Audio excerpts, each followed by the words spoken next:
bushcraft. Oh, bonding with nature. Oh my goodness. I can't believe I made this. Oy, oy, oy, ang magbuba ng kwan. This is what I need. This is my progress this 2 days namin naghimo ni guys. Ang kulang na lang namo is we're lacking of roof. Kaya natulog sila afternoon nap.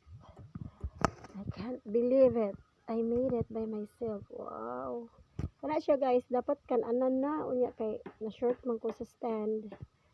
Mo na lang himuong kuan, ang kuranan.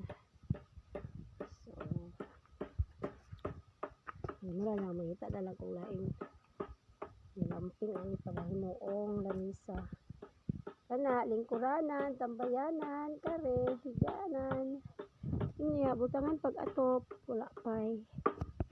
Wala pa ko'y kahoy para sa atop guys. Nakita pa ko mga kahoy na daan at mga lumber.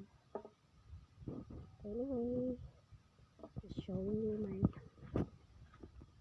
project for this last few days.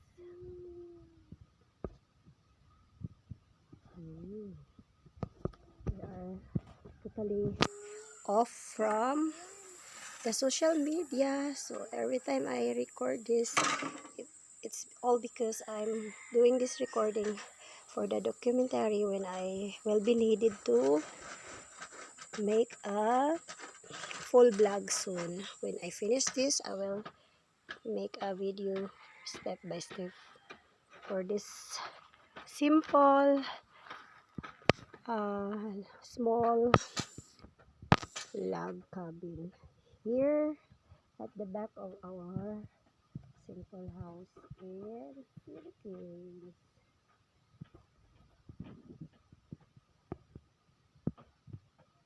Na, haling na tanak.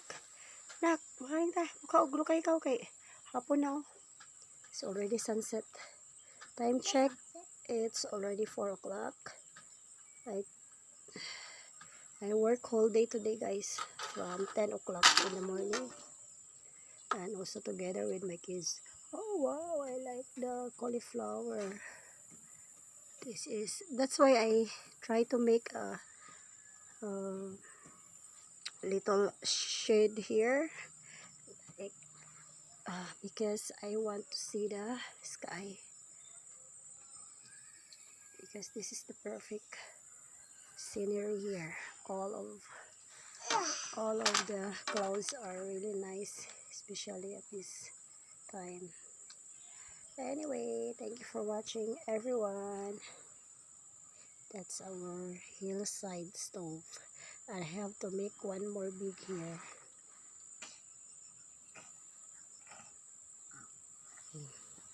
Tama na nak, may ipos na ta.